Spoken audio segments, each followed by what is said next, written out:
મામલે bogus marriage સર્ટિફિકેટનો આક્ષેપ। જંબુસરમાં મુસ્લિમ યુવક ફૈઝલ દીવાન અને હિન્દુ યુવતી દિવ્યા રાઠોડના પ્રેમ લગ્ન મામલે બોગસ મેરેજ સર્ટિફિકેટ બનાવ્યાના આક્ષેપો સામે આવ્યા છે। મળતી માહિતી મુજબ બંનેના લગ્ન કરાવવામાં મધ્યસ્થી કરનાર કહેવાતા વકીલ ભારત વણકરે બંને પાસેથી રૂપિયા 2 થી 2.5 લાખ લીધા બાદ મેરેજ સર્ટિફિકેટ બનાવી આપ્યું હોવાનો આક્ષેપ છે।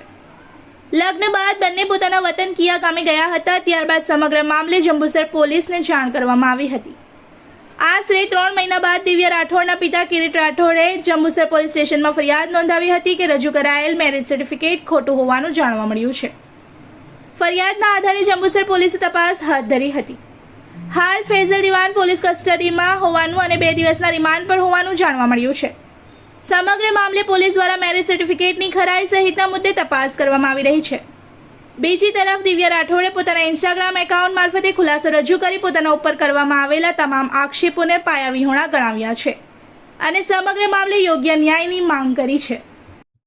હાલ જે તમારો જે લવ મેરેજ ને લઈને સોશિયલ મીડિયાથી માંડીને દરેક જગ્યાએ બહુ ચર્ચા ચાલી રહી છે, તમે કઈ રીતે કરીને શું છે તમારી હત્યા? મારા હસબન્ડનું નામ ફૈઝલ દીવાન છે। અમે છેલ્લા 3 વર્ષથી રિલેશનશિપમાં હતા। ત્યાર પછી અમે મેરેજ કરવાનું ડિસાઇડ કર્યું અને અમારા ઇન્ટર રિલિજન મેરેજ કરવાના હોવાથી અમે સ્પેશિયલ મેરેજ એક્ટના અંદર અમે મેરેજ કરવાનું ડિસાઇડ કર્યું, જેથી લીગલી રીતે અમારી પાસે મેરેજ સર્ટિફિકેટ આવે અને એમાં કોઈ પ્રોબ્લેમ ના આવે। અચ્છા, ત્યારબાદ તમે જે હમણાં હાલ જે જંબુસર પોલીસ સ્ટેશનમાં એવો આક્ષેપ થયા છે કે જે તમે મેરેજ સર્ટિફિકેટ છે એ તદ્દન બોગસ અને ખોટું છે, એ બાબતે આપ શું કહેશો?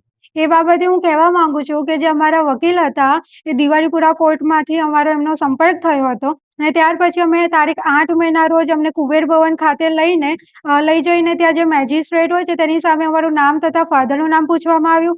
ત્યાર પછી અમને અમારા ઓરિજિનલ ડોક્યુમેન્ટ બધા લઈને અમારી પાસે સિગ્નેચર પણ કરાવવામાં આવી। ત્યાર પછી અમને 1 મહિનાનો નોટિસ પીરિયડ આપ્યો અને તારીખ 15 જૂનના રોજ અમને ફરીથી કુબેર ભવનમાં બોલાવીને આગળની કાર્યવાહી હાથ ધરી હતી અને તારીખ 19 જૂનના રોજ પછી અમને અમારા વકીલ દ્વારા આ મેરેજ સર્ટિફિકેટ આપવામાં આવ્યું હતું। શું નામ છે તમારા વકીલનું અને કેટલી ફી આ જે રજીસ્ટર માટે કેટલી ફી? અમારા વકીલનું નામ ભરતભાઈ વણકર છે અને અમે એમની પાસે ટુકડે કરીને 2,37,500 જેટલા એમને આપ્યા છે। તો શું તમે કેશમાં કે ચેક આપ્યો? આ તમામ અમે જે પેમેન્ટ કર્યું છે કેશમાં જ કર્યું છે। અને હમણાં હાલ જે તમારા પર કોઈ ચોરીના આક્ષેપ છે અને તમારા જે હસબન્ડ છે ફૈઝલને અટકાયત કરી છે, એ બાબતે આપ શું પગલાં લેશો, શું કહેવા માંગો? આ બાબતે હું તદ્દન એ કહેવા માંગુ છું કે આ બધી વાત આ જે બધા એલિગેશન લગાવવામાં આવી રહ્યા છે એ તદ્દન ખોટા છે અને મારા હસબન્ડ વિરુદ્ધ પણ એ એલિગેશન લગાવવામાં આવ્યા છે કે મારી સાથે જોર જબરજસ્તી કર્યા છે। ત્યારબાદ જે અમે એક વિડીયો વાયરલ કર્યો હતો એ વિડીયોમાં પણ એવું કહેવામાં આવ્યું છે કે મારી પાસે જોર જબરજસ્તી કરીને આ વિડીયો બનાવવામાં આવ્યો છે, પણ હું અહીંયા તમને ચોખવટ કરવા માંગુ છું કે આ વાત તદ્દન ખોટી છે। મેં મારી મરજીથી મારા પર કોઈ પણ જાતના પ્રેશર વગર મેં એમના સાથે મેરેજ કર્યા છે અને મારા પર કોઈ જ જાતનું પ્રેશર નથી। હવે હાલ જે તમે આવા આગળની કાર્યવાહી જે સર્ટિફિકેટ જે ખોટું છે તે તમે તમારા વકીલ સાથે વાતચીત કરી કે એનું કોઈ નિરાકરણ માટે શું કર્યું તમે? જ્યારે અમને 17/8ના રોજ જ્યારે જંબુસરની પોલીસ મારા હસબન્ડને અરેસ્ટ કરવા આવી ત્યારે અમે અમારા વકીલનો સંપર્ક કર્યો કે આ રીતે અમને પોલીસ અરેસ્ટ કરવા આવી છે। ત્યારે અમારા વકીલ દ્વારા જણાવવામાં આવ્યું કે હું તમને સવારે કચેરી પર જઈને બધું તપાસ કરીને ઇન્ફોર્મ કરું છું। ત્યાર પછી અમને વકીલ દ્વારા કોઈ જ કોલ કે અમે જે સામેથી કોલ કર્યા તેનો પણ અમને આન્સર કરવામાં આવ્યો નથી। શું આનો મતલબ એવું છે કે વકીલ ફ્રોડ છે કે પછી તમારી સાથે શું કહેવા માંગો?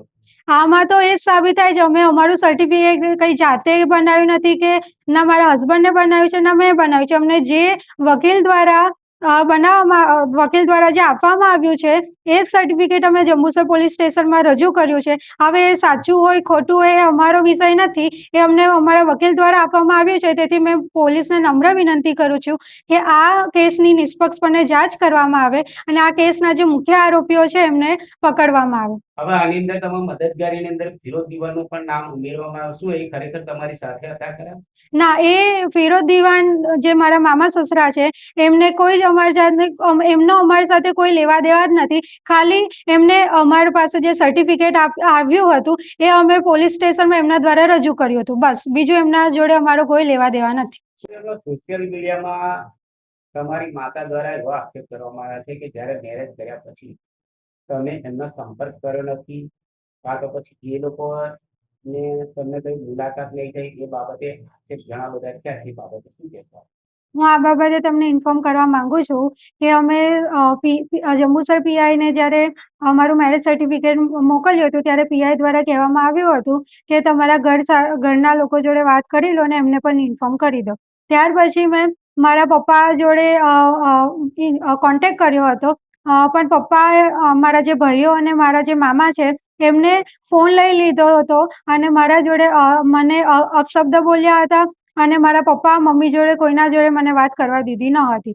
ત્યાર પછી મારા મામીનો 2 દિવસ પછી કોલ આવ્યો હતો, તો મેં એમનો કોલ પણ રિસીવ કર્યો હતો અને તેમના જોડે વાત કરી હતી અને તેમને ઇન્ફોર્મ કર્યું હતું કે હું એકદમ સહી સલામત છું અને મારી મરજીથી મેં મેરેજ કર્યા છે અને મારા મામાની જે છોકરી છે એના જોડે પણ મેં કન્ટિન્યુઅસ કોન્ટેક્ટમાં હતી. તેમ છતાં એ લોકો આ રીતે ખોટા એલિગેશન लगावी રહ્યા છે.